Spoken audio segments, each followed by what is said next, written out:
Nice. Nice. Speaking of listening, so a lot of people who watch podcasts, they have the intention of learning something. So I think what would be cool is like, what's a lesson you would like to share with the audience that you've been thinking about lately? Don't give up. I thought about that yesterday because, when times are hard, people often stress out a lot. I've been stressing out a lot, about future, present, the dogs. But that's all I can say. Just don't give up because for every rock bottom you hit, there's always a higher mountain that you'll eventually reach. The lower you fall, the further you'll glide. That's what I say all the time. So whatever problems you're dealing with, just don't give up. Something will happen.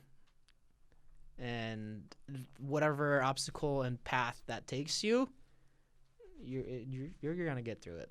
So Can you explain that metaphor one more time? So the further... So if you take up the velocity of going down, so let's say gravity is negative 9.8 meters per second. Okay. So if you go down in the velocity of negative 9.8 meters, or acceleration of negative 9.8 meters per second, that means you'll go down. But then when people glide, Oh, I see. glide means you'll go further. It doesn't mean you'll go higher up. That means you'll keep gliding and you'll eventually reach your cruising altitude, which is your peace and your moment where you're just at this very meditative state and you're satisfied until you take another dive and then keep gliding even further and further.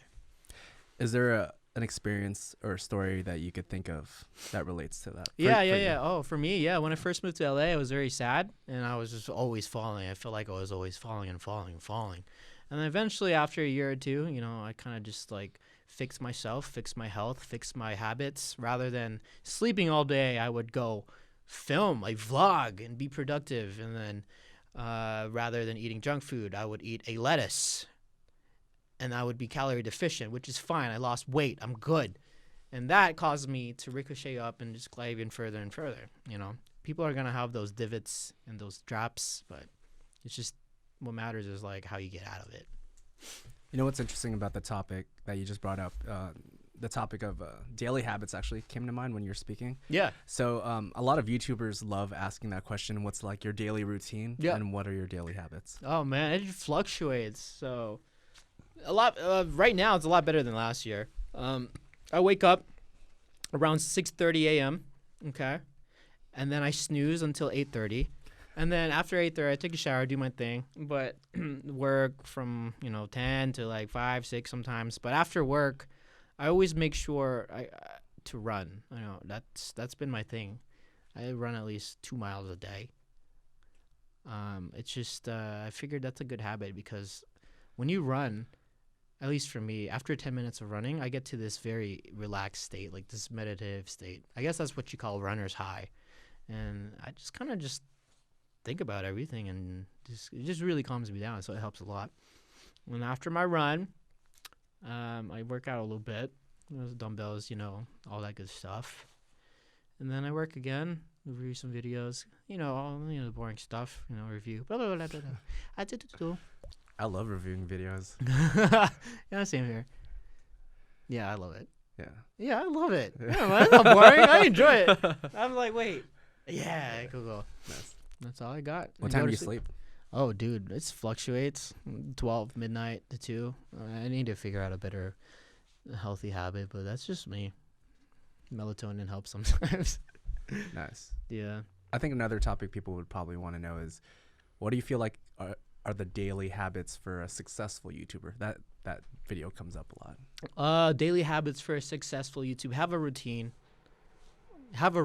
Yeah. Oh, hello? What's that? It's the AC unit. Shash. No, for real though. Like daily habits create into routines and creates into a lifestyle. So as long as those are healthy, you're good. A good example is exercise. Kevin Hart, and I listen to him in Joe Rogan's podcast. He works out a lot, like 2 hours, and he's addicted, which is good because when you work out, you get all these chemicals in your body. Is it serotonin or something? And then it kind of just helps boost your morale, your mentality, your physicality. It gives you more energy throughout the day. So it's very ironic to think that if you work out, you get more energy. Even though you're draining energy, you gain more energy after. So it's like that weird thing, which is good. It's a good payoff. As long as you work out, get a good consistent schedule. I think that's what matters most. And if you lock into that schedule and go through it, does that make sense? Am I making sense? Yeah. I feel like I'm just blabbering now. Conversations, man. Just sharing your Welcome thoughts. to the podcast, guys. So talked about routine. Yup. You know, it'd be cool. What are some who are some YouTubers that you feel like seem like from your perspective have a very healthy life? Good Mythical Morning. I feel like those two, Brand Link, are just, they have it. They have good schedule. I feel like they know what's happening because they've been doing it for a while, and that all started from that all started from habits and routines, and then it's lifestyle, and then they kind of just figure it out from there. So yeah, that's a good example, to be honest. Those two, I feel like if you watch their content, they have everything figured out. Their structure, their content, they're just constantly making stuff, and good job. Brand Link, I love you. North Carolina, let's go Pack. Whoop. They're from North Carolina? They're from North Carolina. How many other YouTubers are from North Carolina? 17. So there's Mr. Beast, me, Alex Wasabi. That's all I know. 17.